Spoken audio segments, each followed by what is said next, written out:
Hello there, everyone. So this is Master Antojai and Master MirrorKall, and we are deciding to sit down today because we talk about esoterica a lot and energy work. We're both energy workers, energy healers, and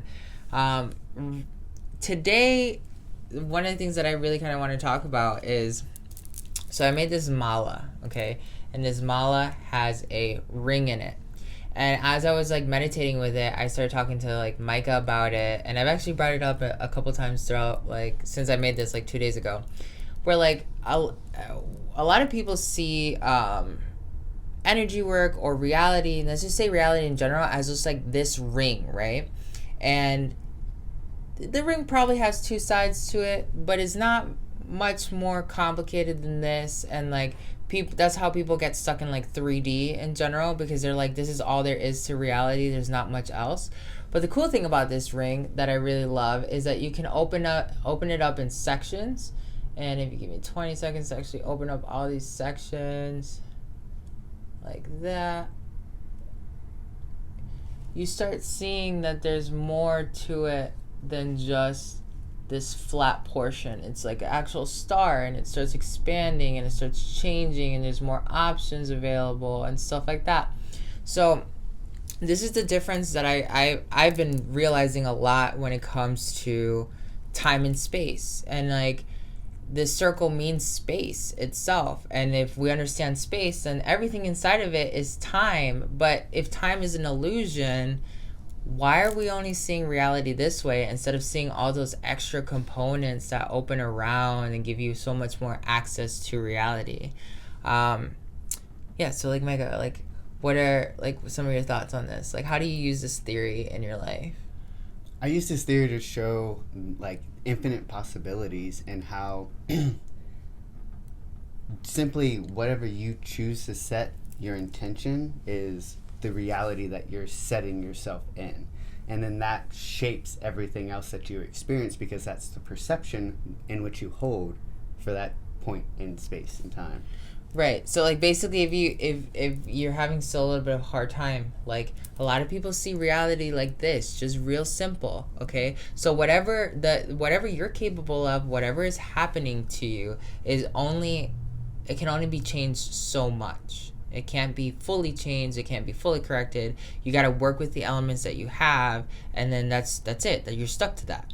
So that's not actually true, because if we're looking at the rest of reality as okay, that's how you were looking at it before, but look, you have all these side options that you can take advantage of, and you can really start diving into stepping into other realities, living in other storylines that produce different things. So a lot of times, what he's really getting at is, when we meditate, we see ourselves just being in this space that we already have it. It's already ours. We're not living in a reality that's trying to push us from point A to point B. We're already in point B, which is where we want to be, and we're just letting things come our way now.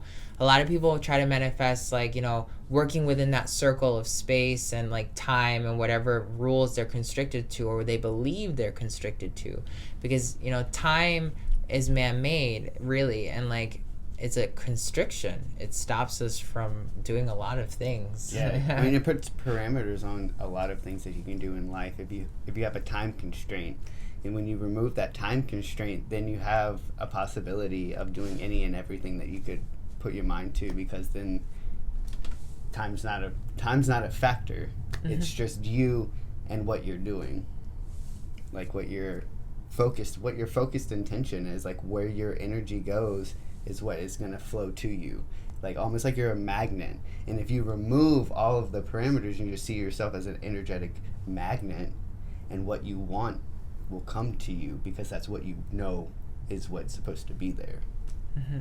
So combining his theory, and then combining just knowing that you already exist there, it's a really hard concept, honestly. Yeah, it's and then really melding them together. And mixing them together. This is what's called alchemy. You know what I mean? Blending perceptions of reality and energies of reality to produce something that normally seems out of the norm, right? Or impossible. So like his theory is really like you start embodying it and you start feeling it, and you like you know that it's gonna happen because it's sort of already happening, right? And then when you mix the original theory of expanding, like saying that time and space is not illusion, distance is not that once you say time isn't real, you're saying space isn't real, which means distance isn't real, which is, you know, there's nothing else saying that your manifestation isn't already here. So when you blend like, okay, I'm experiencing it, I feel it, it's coming my way, and then you remove time, you're right there in the manifestation at that moment. There's no way of getting closer to it. All you have to do is practice being there and staying there, because after a while, because you're blending these two elements, and it's something different for you to like really grasp and be like, okay, got this, and living there. And the Matrix doesn't want you to have this power. It doesn't want you to know that. So it's gonna try to do something to say like, oh, you know that mixture of alchemy you just did to like get, you know, the last, I don't know, maybe couple gigs or like the last couple of things you were really trying to manifest? Well, boof, like just, you know, hey, like psych, and I'll try to do something that quite makes you question your reality, and then boof, you break apart these two theories, that these two energies that give you a grander consciousness to manifesting. I don't want to hug, like anything you want to add to that?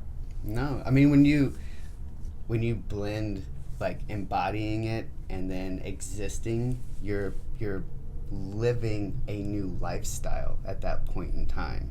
You're living an energetic lifestyle that doesn't require physical tangible things, because the energy is what's pulling everything to you. And yeah, that's a good way of, like, it really does become a lifestyle, because some people think about, especially, like, I love that you bring that up, because some people look at manifesting as, like, this thing that, like, oh, I have a request, I'm going to put in all my energy into this manifestation just one time, and it should show up, right?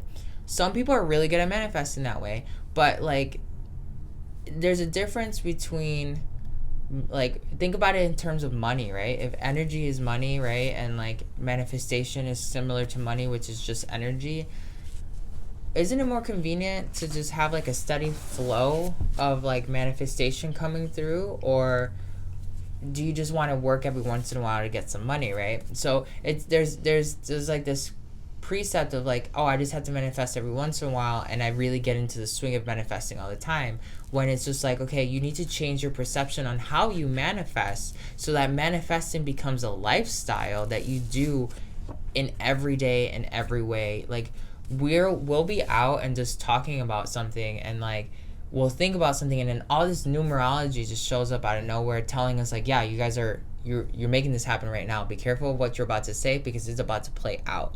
And you know, like we've been hanging out, when we hang out we see deja vu, because both of us have wanted to be in a position with someone else that understands reality the way we do, that we were already living this in like our dreams months and months and months ago, maybe like even a year ago, honestly. It's about a year ago now, actually. Just, I mean, numerology playing in effect here, like I just saw synchronicity and I was having deja vu right now, like, and that's just proof that like whatever you set that intention and that energy there once, and allow it to come to you, and don't force it.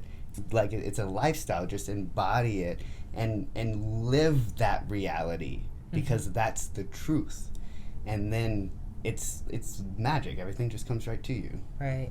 And I think the other thing too is like, over a year ago we knew that we were gonna start working together and doing some things, and it just started coming through because we were both looking not only to connect with people like ourselves, but we knew what we wanted next, which was to be in a community with other people doing things of this nature perpetually. And it just came, and like we'll hang out, we'll have that deja vu. Time and space is an illusion, so technically our consciousness, what seems to be trapped in time back then, was just living what we're living right now. Yeah. And we're remembering that we were so impatient almost that we had to have it done at that moment. It's literally what it is. Just patience is a virtue. Like that is true. Like so true. Like patience is a virtue. And if you have dreamt it, it is real. It is coming to you. Period. So some keys on how to manifest like masters. See you in the next video.